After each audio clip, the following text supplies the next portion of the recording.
ध्यान से सुनिएगा, ये तबलीग वाले जो घूमते हैं मस्जिद आते हैं तो लोग इनको बेवकूफ समझते हैं। ये कितने बड़े अक्लमंद हैं। मैं इनकी एक मिसाल, एक नमूना आपकी खिदमत में पेश करने के लिए जा रहा हूं। रमजान का महीना था, तबलीग वाले मस्जिद में आए तो मस्जिद कमेटी ने कहा कि मस्जिद में दाखिल नहीं हो सकते, पहले मुनाजरा करना होगा। तो अमीर साहब ने कहा कि तो मुनाजरा जानते नहीं हैं, क्या मुनाजरा कराना चाहते हैं आप लोग? कहा ये साबित करना होगा कि तरावी 8 रकात है या 20 रकात। तो अमीर साहब भी बड़े मंतिकी थे, मंतिक से फंसा लिया, वो लोग फलसफे से निकल नहीं सके। अमीर साहब ने कहा कि देखिए भाई, जो लोग 8 रकात तरावी पढ़ते हैं वो बहुत कम पढ़ते हैं, और जो लोग 20 रकात तरावी पढ़ते हैं वो बहुत ज्यादा पढ़ लेते हैं, मगर पढ़ते जरूर है। जो कम पढ़ रहे हैं वो भी पढ़ रहे हैं, जो ज्यादा पढ़ रहे हैं वो भी पढ़ रहे हैं। हम तो इन लोगों के लिए नहीं आए, हम तो उनको पकड़ने के लिए आए हैं जो ये भी नहीं पढ़ते वो भी नहीं। लाल कुआं है दिल्ली में, लाल कुआं मस्जिद है, आज भी मौजूद है। उसमें जो इमाम था वो बरेली इमाम था, बहुत खूबसूरत आवाज का मालिक था, कुरान बहुत अच्छा पढ़ता था। बरेली इमाम, हाफिज कुरान, बहुत खूबसूरत आवाज का मालिक। उनके पीछे नमाज पढ़ने के लिए कौन आए? हजरत नानोतवी दिखाने के लिए जा रहा है। आज मनार मदनी साहब दामत बरकत जमीयत के प्लेटफॉर्म से सारे मसलक को एक जगह इकट्ठा करना चाहते हैं, सारे धर्म के लोगों को एक जगह इकट्ठा करना चाहते हैं। ये मिशन हजरत नानोतवी रहमतुल्लाह अलैह का। बरेलवी इमाम नमाज पढ़ा रहे हैं, पीछे हजरत नानोतवी नमाज पढ़ रहे हैं। जैसे ही इमाम ने सलाम किया तो जमीन के नीचे, पैर के नीचे से जमीन निकल गई।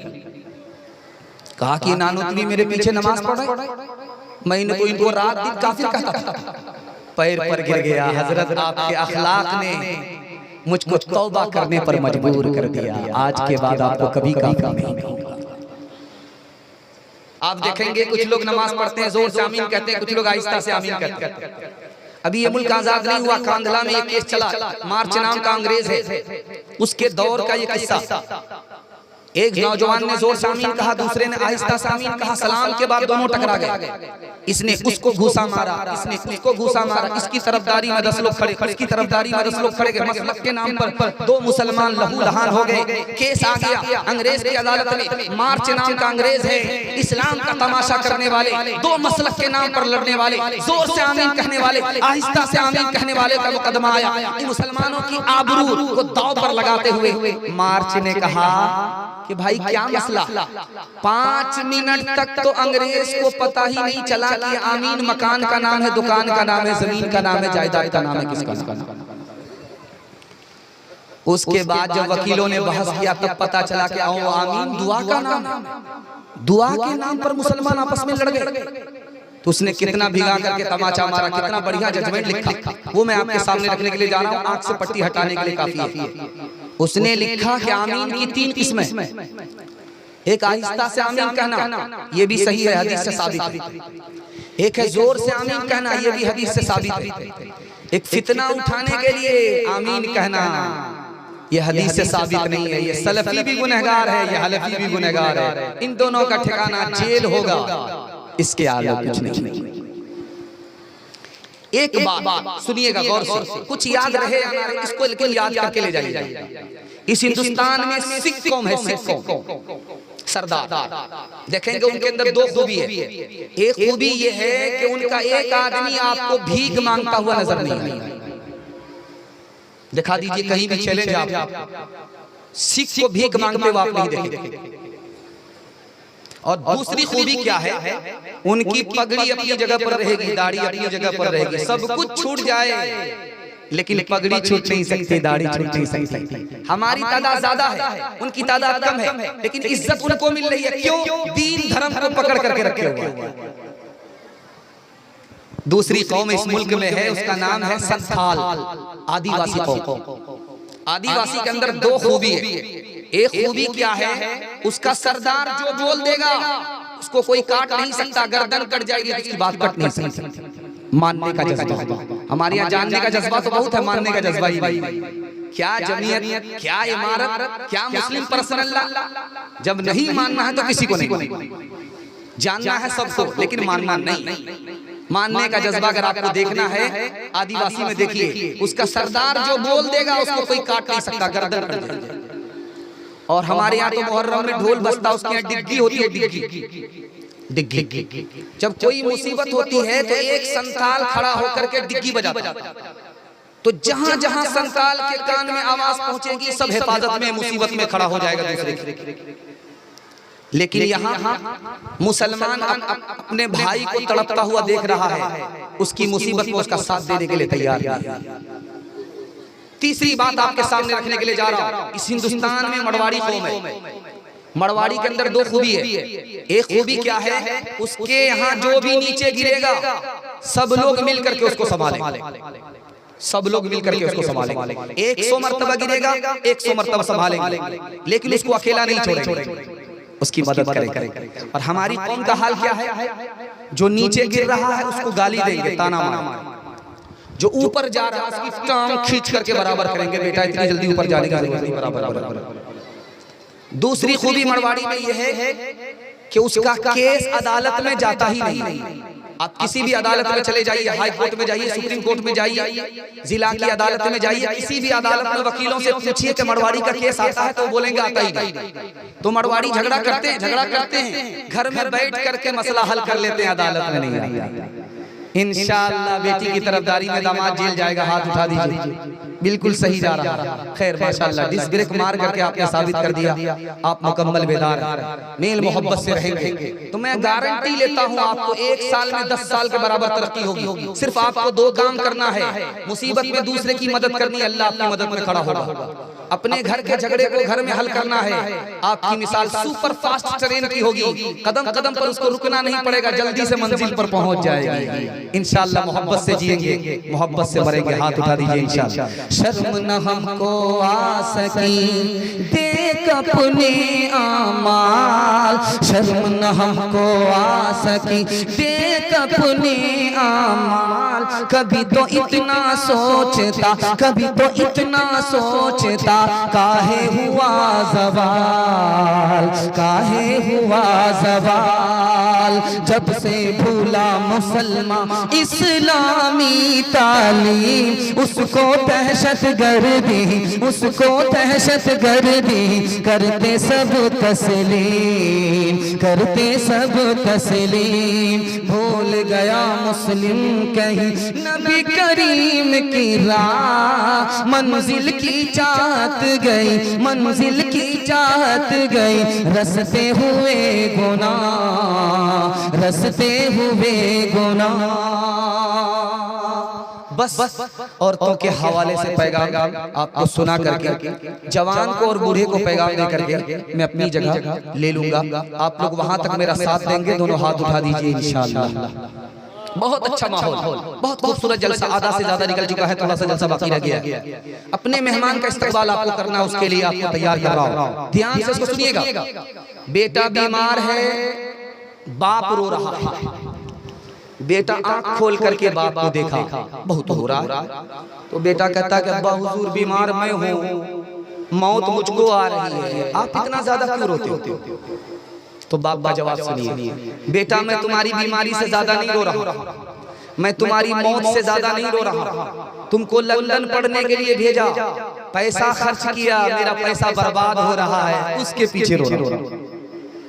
तो बेटे ने कहा कि अब्बा हुजूर अभी क्या रोते हो, जब मुझको क़यामत में जहन्नम की तरफ जाता हुआ देखोगे उस वक्त रोओगे। तुमने मुझको लंदन पढ़ने के लिए भेजा, दुनिया की तालीम तो दिलाई, दीन की तालीम से तुमने मुझको महरूम रखा, अभी क्या रोते हो? उस वक्त रोगे जब क़यामत में मुझको जहन्नम की तरफ जाता हुआ। जनाजा रखा हुआ, बाप का जनाजा है, बेटा खड़ा है रो रहा। तो इमाम साहब ने कहा बेटा क्या करें, रोगे या जनाजे की नमाज पढ़ाएं? कहा कि हुजूर मैं बाप के जनाजे पर इसलिए नहीं रो रहा हूँ कि बाप का जनाजा उठा है, बल्कि इसलिए रो रहा हूँ कि मेरे बाप ने मुझको सारी तालीम दिलाई, मैं PhD हो गया, लेकिन बाप का जनाजा रखा हुआ, मुझको इतनी तालीम दीन की नहीं है कि उसकी नमाज़े जनाजा पढ़ा सकूं, इसलिए। इधर बाप खड़ा है, उधर बेटा खड़ा है। हजरत उमर की अदालत है, बाप का दावा है कि ये नाफरमान है, और बेटा का दावा है कि बाप नाफरमान है। बाप बेटे के खिलाफ मुकदमा चल रहा है, हजरत उमर की अदालत है। क्या साबित हुआ? आपको कितनी ज्यादा हैरत होगी, मैं आपको सुना रहा हूं। बेटा का दावा है मेरा बाप नाफरमान है, बाप का दावा है मेरा बेटा नाफरमान है। अदालत में यह साबित हुआ कि ये भी नाफरमान वो भी नाफरमान, लेकिन पहले बाप नाफरमान है कि पैदा तो किया लेकिन हराम खिलाया, पैदा तो किया अच्छी तालीम नहीं दी, पैदा तो किया अच्छा नाम नहीं रखा। बाप पहले नाफरमान है, बेटा बाद में नाफरमान। मैं आपके सामने खिताब कर रहा हूँ, एक कुर्सी यहाँ लगी हुई है, मेरे बराबर में दूसरे मेहमान हैं, वहाँ कुर्सी लगी हुई है। जब राजा का दरबार होता था तो राजा की कुर्सी यहाँ लगती थी, बराबर में कुर्सी वजीर की लगती। तो एक दिन बादशाह ने वजीर से कहा, बेटा तू इतना कामयाब है, तेरा बाप कितना खुशनसीब होगा, मैं देखना चाहता हूँ अपनी आँख। तो वजीर ने अपने बाप को खत लिखा, उसका बाप आ गया। तो बादशाह ने कहा, तुम्हारा बाप कहाँ है? और उसका बाप एक लुंगी पहन करके था, एक गमछा ओढ़ करके था, लाठी पर जूता टांग करके खड़ा था, बकरी चरवा रहा था, बकरी चरा करके अपने बच्चे को पढ़ाया लिखाया, बेटा वजीर बन गया। खुद जाहिल था, अपने बच्चे को वजीर बनाया। वो बाप सामने खड़ा है। तो बादशाह ने कहा, तेरा बाप कहाँ? का वही तो मेरा बाप खड़ा है। का ये उल्लू का पट्ठा, भैंस का अंडा, केले का छिलका तेरा बाप? का मेरे बाप को बेवकूफ मत कहो, बेवकूफ तो मेरा दादा था कि मेरे बाप को पढ़ाया लिखाया है। मेरा बाप अगर बेवकूफ होता तो मुझको पढ़ा लिखा करके तुम्हारे बराबर की कुर्सी का मालिक नहीं बनाता। एक मिसाल पर पैगाम खत्म कर रहा हूं, ध्यान से सुनिएगा। डांस चल रहा था डीजे का, तो एक आदमी बोलता है, वाह रे लड़की क्या डांस किया। तो बराबर का आदमी बोलता है कि वो लड़की नहीं है लड़का। तो ये आदमी बोलता है, सॉरी मैडम मुझसे भूल हो गई। तो कहा, मैं मैडम नहीं हूँ, मैं उसी लड़के का बाप। कर सका तो क्यों रहा, अब कर क्यों पछताए, कर सका तो क्यों रहा, अब कर क्यों पछताए। बोए पेड़ बबूल का, बोए पेड़ बबूल का, अमवा कहाँ से पाए, अमवा कहाँ से पाए। पाथे दिन पाथे गए, हरी से क्यों नहीं, अब पछताए हो तो क्या, अब पछताए हो तो क्या। जब चिड़िया चुग गई खे, चिड़िया चुग गई खे। जवानों के हवाले से आखिरी पैगाम, जवान लोग सुनने के लिए तैयार हैं? दोनों हाथ उठा दीजिए इंशाअल्लाह। बहुत खूबसूरत जलसा ये मेरा पैगाम आपके लिए। अगर आपने कबूल कर लिया तो आपको तजर्बा होगा कि आपका कोई हाथ नहीं मिला सकता, अल्लाह आपको मुकद्दर का सिकंदर बना देगा। हम अपने जवान को रास्ता दिखाने के लिए आए। मेरे पूरे जलसे का खुलासा, मेरे तमाम पैगाम का माहसल जो खुलासा और मक्स है वो जवानों के लिए, मैं जवानों को सुनाने के लिए बैठा हूँ। ये पैगाम अगर आपने सुन लिया, समझ लिया, इसकी हिफाजत कर ली, मैं गारंटी लेता हूँ अल्लाह आपको 10 साल में एक साल में 10 साल के बराबर तरक्की देगा। दुनिया आपके पीछे होगी, दुनिया आपको पीछे नहीं कर सकती। आपको सुनकर के हैरत होगी, हर साल दारू पीने की वजह से 15,000 नौजवान मर जाते। हर साल 1 करोड़ से ज्यादा जवान दारू पीने की वजह से बीमार होते। 75% जवान दारू पीने की वजह से पागल होते। 80% जवान खुदकुशी करते, 74% जवान कंगाल हो जाते, 79% जवान जुर्म करते हैं, जराइम करते हैं, उसके बाद जेल जाते। मरने का वक्त है, जबान पर कलमा नहीं आ रहा। उस्ताद ने पूछा कि बेटा मरने का वक्त है, जबान पर कलमा नहीं है। कहा उस्ताद कोई गुनाह तो याद नहीं है, एक गुनाह याद है, साल में 1 बार डॉक्टर के कहने पर दारू पीता था। डॉक्टर ने कहा था कि अगर दारू नहीं पियोगे इलाज नहीं होगा। उसी की नुहूसत है, मर रहा हूं, जबान पर कलमा नहीं आ रहा। दूसरी नुहूसत और दूसरी नाकामी जवानों की दिखाने के लिए जा रहा हूं। हमारा जवान जुआ खेलता है, बहुत अच्छी बात, कभी हारता है कभी जीतता है, बहुत अच्छी बात। हारना ज्यादा मुकद्दर होता है, जीतना कम होता है। लेकिन जानते हैं जुआ हारने के नतीजे में हमारे जवान क्या करते हैं? 2000 की तादाद में सालाना खुदकुशी करते हैं। एक जवान जुआ खेल रहा था, 19 घंटा जुआ खेला, 75 लाख रुपया हार गया। अब उसका पैर ही नहीं उठ रहा कि घर किस हाल में जाएं। रिवाल्वर निकाला, सर पे गोली ठोक करके, न दीन का रहा न दुनिया का रहा, जान से भी गया जहान से। माँ बाप की पसंद से शादी नहीं करता, मोबाइल और फेसबुक की लड़की से शादी करता, वो लड़की धोखा दे देती है और ये खुदकुशी कर लेता है। न घर का रहा न घाट का रहा, धोबी का गधा से भी बदतर। तीसरी बात याद रखने के लिए और आपको सुनाने के लिए जा रहा हूं। मोहम्मद यूनुस नाम का आदमी अपनी बेटी से मुंह काला कर लिया, अपनी बेटी ही से जिना कर लिया।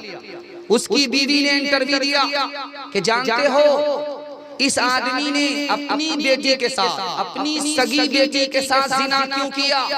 गंदी फिल्में देखता था और शैतान सवार हुआ, बेटी ही की आबरू पर हाथ डाल दिया। 3 लाख की तादाद में मुसलमान लड़की गैर मुस्लिम लड़के के साथ भाग गई। जानते हैं क्यों? बाप ने स्क्रीन टच मोबाइल हाथ में बेटी को पकड़ा दिया। बेटी किससे बात कर रही है, कहां से आ रही है, कहां से जा रही है, किसी को मतलब नहीं। सुने घर में बकरी सवासी, लड़की लड़के को लेकर के भाग गई। 3 लाख की तादाद में मुसलमान लड़की गैर को लेकर के भाग गई। ईमान अलग गया, आबरू अलग गई। जिम्मेदार जहां ये बेटी है वहां गुनहगार माँ बाप। ध्यान से सुनिएगा, ये जो हिंदुस्तान है इसमें 40% जवान जाहिल है। अब मुसलमानों में कितने जवान जाहिल हैं? 62% जवान जाहिल हैं, 72% औरत जाहिल है। जब इल्म नहीं होगा, हुनर नहीं होगा तो कहां से तरक्की करेंगे? आखिरी मिसाल पर पैगाम खत्म कर रहा हूं, सुनने के लिए जरा ध्यान से सुनिएगा। अंबानी का इंटरव्यू आया। अंबानी दुनिया का अरबपति है, जानते हैं? उसका इंटरव्यू सुना रहा हूं हमारे जवानों की। सर से मैं पट्टी हटा रहा हूं, आंख से पट्टी हटा। अंबानी ने कहा पैसा कमाने के लिए, करोड़पति अरबपति बनने के लिए डॉक्टर होना जरूरी नहीं है, प्रोफेसर होना जरूरी नहीं है। मैं खुद प्रोफेसर नहीं हूँ, अरबपति हूँ। अंबानी प्रोफेसर नहीं है, डॉक्टर नहीं है, लेकिन अरबपति है। उसने कहा मेरी कंपनी में 30,000 डॉक्टर हैं, 30,000 प्रोफेसर हैं। मेरे यहाँ नौकर है लेकिन अरबपति नहीं है। मैं बगैर प्रोफेसर हुए, बगैर डॉक्टर हुए अरबपति हूँ। जानते हो क्यों? तो कहा जो वक्त को बचा ले उससे बड़ा मुकद्दर का सिकंदर कोई हो नहीं सकता। आप वक्त की कदर कर लीजिए, आपसे बड़ा मुकद्दर का कोई सिकंदर नहीं हो सकता, आपसे बड़ा कोई मालदार हो ही नहीं सकता। एक मिसाल पर पैगाम खत्म कर रहा हूँ। हारून रशीद का दरबार था। एक जवान आया करतब दिखाने के लिए, सुई को गाड़ा, हाथ में धागा लिया, निशाना जोर से मारा, सुई के नाके से धागा पास हुआ। इधर से ताली बज गई, उधर से ताली बज गई, इधर से ताली बजी, उधर से ताली बजी। बादशाह की तरफ से आया, ऐलान हुआ 10 रुपया इनाम दो, 10 जूते मारो। अब लोगों के हैरत की इंतहा नहीं रही कि जूते क्यों पड़ रहे। तो बादशाह ने कहा बेकार काम में इसने अपनी जवानी बर्बाद कर दी, इसलिए 10 जूते मार। अगर ये पढ़ने लिखने में अपनी जवानी को लगाता कहां से कहां पहुंच जाता। हाथ उठा करके वादा कीजिए वक्त की कदर करेंगे, जिना से दूर रहेंगे, शराब से दूर रहेंगे, मोबाइल से दूर रहेंगे, गाने बजाने से दूर रहेंगे। हाथ उठा दिया, बिल्कुल सही जा रहा है। गिलासों में जो डूबे फिर न उभरे, जिंदगानी में हजारों बह गए, इन बोतलों के बंद पानी में न कर बर्बाद अपनी जिंदगी बोतल के दीवाने। वो काटेगा बुढ़ापे में जो बोता है जवानी में। ये दारू का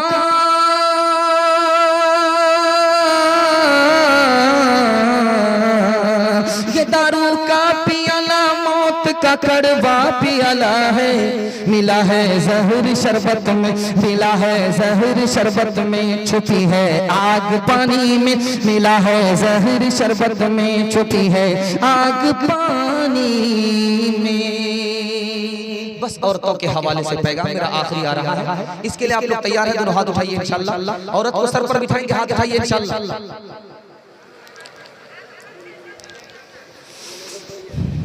बस औरतों के हवाले से आखिरी पैगाम। हाँ, आखिरी में सुना दूंगा, आखिर में इंशाअल्लाह। औरतों के हवाले से आखिरी करूंगा।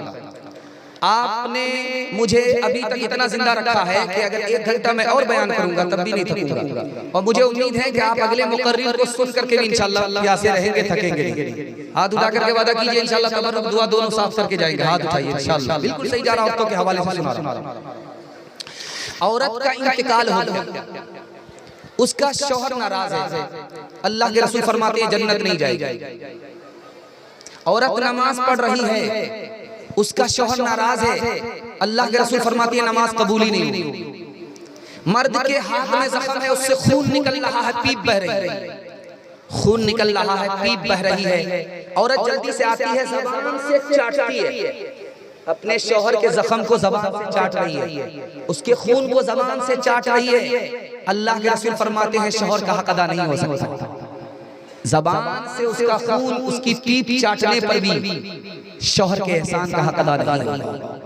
ध्यान से सुनिएगा, हजरत उमर की बेटी है, प्राइवेट में बुलाया, मेरी प्यारी बेटी, एक बार तुमने नबी को नाराज किया, नबी तुम्हारे शौहर, मैं तुम्हारा बाप, तुमने नबी को एक बार नाराज किया, नबी ने तुम्हें तलाक दे दिया। बेटी, मैंने तुम्हारी तरफ से माफी मांगी, नबी ने तुम्हें माफ कर दिया। बेटी, आइंदा कभी नबी को नाराज मत करना, वरना जिंदगी भर मैं तुमसे बात नहीं करूंगा।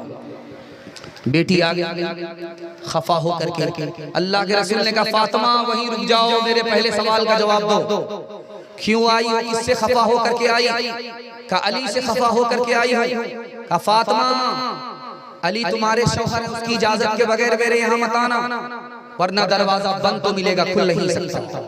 बेटी, अली को नाराज मत करना, तुम्हारे शौहर हैं, नाराज हो जाए माफी मांग लेना, अगर उसने माफ नहीं किया, तुमने माफी नहीं मांगी, तुम्हारा इंतकाल हो गया। बेटी, मैं जिंदा रहा, मैं तुम्हारी नमाज जनाजा पढ़ूंगा भी नहीं, पढ़ाऊंगा भी। आप देखेंगे कि जिस वक्त पहली मर्तबा बेटी ससुराल से आती है घर, तो घर की सारी औरत घिर लेती, सवाल जवाब होता। एक औरत कहती है तुम्हारा शौहर कैसा था, तो लड़की कहती है सुभान अल्लाह। तुम्हारे ससुर कैसे थे, तो लड़की कहती है अल्हम्दुलिल्लाह। तीसरा सवाल होता ससुराल कैसी थी, तो माशाअल्लाह। अब चौथा सवाल उस लड़की से होता है जो पहली बार ससुराल से मैके आई है, सास कैसी थी? अस्तगफिरुल्लाह, इन्ना लिल्लाहि ला हौला वला कुव्वता इल्ला बिल्लाह, जल्ले तो जलाल तो उस बला को टा। अब माँ तो माँ होती है, समझ गई कि मेरी बेटी को सब पसंद है, सास पसंद नहीं, तो माँ ने बेटी को अदब दिया, हौसला दिया। बेटी, तुम्हारे जवाब से समझ में आया कि तुमको सब पसंद है लेकिन सास पसंद नहीं है, लेकिन बेटी मेरे सवाल का जवाब दो, तुम जो मैके से ससुराल गई थी कौन लेकर के गई? कहा कि मेरी सास आई थी, 100 लड़की में मुझको पसंद किया था, अपने बेटे से निकाह करा करके मैके से ससुराल ले गई। तो माँ ने कहा बेटी, ये सास का एहसान है, इतनी अच्छी ससुराल मिली, ये सास का एहसान है, इतना अच्छा शौहर मिला, ये सास का एहसान है, इतने अच्छे ससुर मिले। बेटी, सास मुसीबत नहीं होती, बला नहीं होती, कभी माँ होती है, कभी माँ के बराबर होती है। काश के तुम राबिया बसरी का चलन अपना लो, खुद चला आए खिंचा काबा ज़ियारत के लिए। काश के तुम राबिया बसरी का चलन अपना लो, खुद चला आए खिंचा काबा ज़ियारत के लिए, खुद चला आए खिंचा काबा ज़ियारत के लिए, खुद चला आए खिंचा काबा ज़ियारत के लिए। खानादारी भी संभालो तुम मुसलमान बनकर, रहमत हक भी सिमट आएगी बरकत के लिए। वो भी इस्लाम की बेटी थी जो पहली शब में कर दिया तो लाजो दादी की नुसरत के लिए। बस आखिरी पैगाम औरतों के हवाले से सुना करके मैं अपनी जगह लेता हूँ। आप लोग सुनने के लिए मुकम्मल तैयार हैं? दोनों हाथ उठाइए इंशाअल्लाह। बीवी से पूछ करके माँ बाप को खर्चा देंगे, हाथ उठाइए इंशाअल्लाह। तो 4 मजनू ने हाथ उठाया। ध्यान से सुनिएगा, जल्दी से निकल जाए। पीर साहब आए बस्ती में। एक औरत ने कहा कि मुरीद हम पीर साहब को खाना खिलाएंगे। दूसरी औरत ने कहा कि मैं पीर साहब को खाना खिलाऊंगा। दो औरत झगड़ा कर रही। ये औरत कह रही है मैं पीर साहब को खाना खिलाऊंगा, वो औरत कह रही है कि मैं पीर साहब को खाना खिलाऊंगा। पीर साहब ने दोनों का झगड़ा खत्म किया। मैं जिसके यहाँ पहली बार आया हूँ मैं आज वहाँ खाना खा लूंगा, कल तुम्हारे यहाँ खाना खा लूंगा। तो उस औरत ने कहा आज मेरे यहाँ मुर्गा पका था। मुर्गा का नाम सुनकर के पीर साहब का पैर फिसल गया। अब इसको समझाने लगे कि कल तुम्हारे यहाँ खा लेंगे, आज उसके यहाँ खा लेंगे। इस औरत ये कितनी पढ़ी लिखी थी, कितनी जाहिल थी, ये कहती है जाओ जाओ जाओ जाओ उसी से निकाह कर लो, उसी को जोरू बना। औरत को मर्द से ज्यादा तालीम दिलाई। दूसरी मिसाल आपकी खिदमत में आ रही है, ध्यान से सुनिएगा। इन्हीं लोगों की बात हो रही है, यही लोग झगड़ा कर रहे हैं। ध्यान से सुनिएगा। दूसरी मिसाल आ रही है।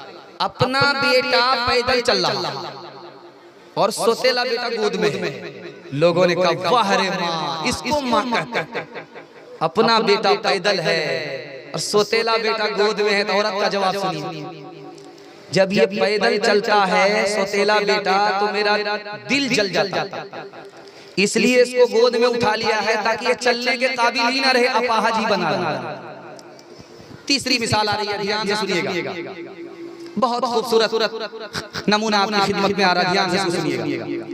शौहर आलिम और बीवी जाहिल। तो शौहर ने कहा कि तू कमबख्त की कमबख्त ही रह गई। तो बीवी कहती है कमबख्त मैं नहीं हूँ, कमबख्त तू है। तू आलिम है, मैं तेरे निकाह में हूँ, मैं कमबख्त नहीं हूँ, बल्कि कमबख्त तो तू है कि मैं जाहिल हूँ और तुम आलिम हो, तुम्हारे निकाह में जाहिल। चौथा नमूना आपकी खिदमत में लेकर के आ रहा हूं, बहुत इसको ध्यान से सुनिएगा। एक औरत ने 4 मर्दों से शादी कर लिया। औरंगजेब बादशाह के दरबार में खड़ी है। बादशाह ने पूछा है नालायक औरत, तुमने 4 मर्दों से निकाह कर लिया? तो कहा क्या गलत किया? जलसे में गई थी, मसला मालूम हुआ, उसी मसले पर अमल किया। क्या मसला मालूम? कहा कि मौलाना साहब मसला बता रहे थे कि लोग ज़िना क्यों करते हैं जबकि 4 शादी की इजाजत है। ये मर्दों के लिए कहा था कि औरत के लिए कहा था? मैंने इतना ही सुना था। उसके बाद तो मैं होटल चली गई थी हलवा पूरी खा। एक बादशाह 4 बीवी, मालूम करना था कि पढ़ी लिखी कौन है, जाहिल कौन है। सुबह हो रही थी तो बादशाह ने एक बीवी के पास आकर के पूछा कि सुबह हो रही, कहाँ हो रही, कैसे पता चला? का मुंह में पान था, मजा बदल। बड़ा खुश हुआ कि वाह वाह क्या पढ़ी लिखी है, दिल खुश हो गया। दूसरी बीवी के पास जाकर के पूछा कि सुबह हो रही है, कहाँ हो रही, कैसे पता चला? कहा कि नाक की जो नथ थी वो ठंडी पड़ी, इससे पता चला। बड़ा खुश, पढ़ी लिखी है। तीसरी बीवी के पास गया कि सुबह हो रही, कहाँ हो रही, कैसे पता चला? का लालटेन की रोशनी धीमी पड़ गई। बड़ा खुश हुआ। अब चौथी बीवी के पास आया जो सबसे ज्यादा जाहिल थी। उससे पूछता है कि सुबह हो रही, कहाँ हो रही? कहा कि कैसे पता चला? इसमें पूछने की क्या बात है? खाना आ रहा है, पेशाब आ रहा है। किरदार बद पे खुद ही गुस्से में आएगी, शौहर दिखाए डंडा तो ये झाड़ू दिखाएगी। किरदार बद पे खुद ही ये गुस्से में आएगी, शौहर दिखाए डंडा तो ये झाड़ू दिखाएगी। कासिर इसीलिए तो कोई बरकत नहीं रही, फातिमा सी अब कोई औरत नहीं रही। मर्द पैजामा से, औरत पर्दे से बाहर होगी, हाथ उठा दीजिए। माशाअल्लाह, आपने डिस्क ब्रेक मार करके मेरा दिल खुश कर दिया। मैं दिल से दुआ देता हूँ आपके घर में अगर जवान बेटी है, अल्लाह गैब से मुनासिब जोड़े का इंतजाम फरमाए। एक फरमाइश है, 1 मिनट की इजाजत है, सुना देते हैं। सो करके सुने के हाथ उठाइए इंशाअल्लाह। हाँ, यहाँ आकर के फंस। एक बुजुर्ग थे हातिम असम, उनसे पूछा कि आप नमाज कैसे पढ़ते हो? तो आप देखेंगे कुछ लोग नमाज में बड़ी जल्दी होती आते हैं और बड़ी जल्दी से भागते हैं। कौन बेचैन लोग हैं दिखाने के लिए जा रहा है। और कुछ लोग हैं कि नमाज में उनको इतना दिल लगता है कि छोड़ने का नाम ही नहीं लेते। तो वो नमाज जो सुकून से पढ़ी जाती है वो कौन लोग होते हैं जो पढ़ते हैं, वो तरीका मैं आपके सामने रखने के लिए जा रहा हूँ। दिल से दुआ करता हूँ अल्लाह 100% अपनी बंदगी हम सबको नसीब फरमाए। पूछा आप नमाज कैसे पढ़ते हो? कहा जब नमाज पढ़ता हूँ तो मेरा चेहरा काबे की तरफ होता है, इसका ख्याल रहता है, और मेरी पीठ के पीछे मलकुल मौत है, इसका तसव्वुर रहता है, मेरी दाईं जानिब जन्नत है, इसका ख्याल रहता है, बाईं जानिब जहन्नम है, इसको भी ध्यान में रखता हूं, मेरे पैर के नीचे पुलसिरात है, ये ध्यान से भी नहीं जाता, और ये जिंदगी की आखिरी नमाज है, इसका तसव्वुर रहता है, और इस पर खौफ ये रहता है कि पता नहीं ये नमाज भी कबूल होगी कि नहीं। नमाज के बोलो ना काज छे, काज के बोलो आमर नमाज छे, नमाज के बोलो ना काज छे, काज के बोलो आमर नमाज छे, नमाज बिहीर परो परे कि जो बाप दीबे तुमी प्रभुर काछे, फजर कटे घुमेर घरे जोहर कजे कजे, असर कटे खेलाई दोलाई, मगरी मजे मजे सार समय गेले থাকো पीछे दुनियार पीछे, नमाज के बोलो ना काज छे, काज के बोलो अमर नमाज छे। इंशाअल्लाह जनाजे की नमाज मस्जिद में पढ़ेंगे, हाथ उठाइए इंशाअल्लाह। ये देखिए हम जनाजा ही पढ़ने वाले, बस 3 वादा आपसे लेना चाहता हूँ। आप वादा कीजिए जलसा जिंदगी भर के लिए कामयाब हो जाएगा। अल्लाह की इबादत करेंगे इंशाअल्लाह, रसूलुल्लाह की इबादत करेंगे इंशाअल्लाह, मखलूक की खिदमत करेंगे इंशाअल्लाह। 3 काम छोड़ दीजिए, आपके घर में कभी मुसीबत नहीं आएगी, गारंटी है, मुसीबत कभी नहीं आएगी। 3 वजह से मुसीबत आती है, आप छोड़ करके दिखाइए आपके घर में मुसीबत नहीं आएगी। गुनाह नहीं करेंगे इंशाअल्लाह, गलत नहीं कमाएंगे, गलत माहौल में नहीं जाएंगे, किताबों से नवाजों से नजर से पैदा। दीन होता है बुजुर्गों की नजर से पैदा, नहीं सीखा इन्होंने दीन रहकर शेख के घर में, पहले कॉलेज के चक्कर में, मरे साहब के दफ्तर में, केक के चक्कर में तो रोटी भी गई, बड़ी शेख की ताकत के थे छोटी भी गई, न मानी बात वाइस की, पतलून के चक्कर में तो लंगोटी भी गई। वाखिर दावाना अल्हम्दुलिल्लाहि रब्बिल आलमीन।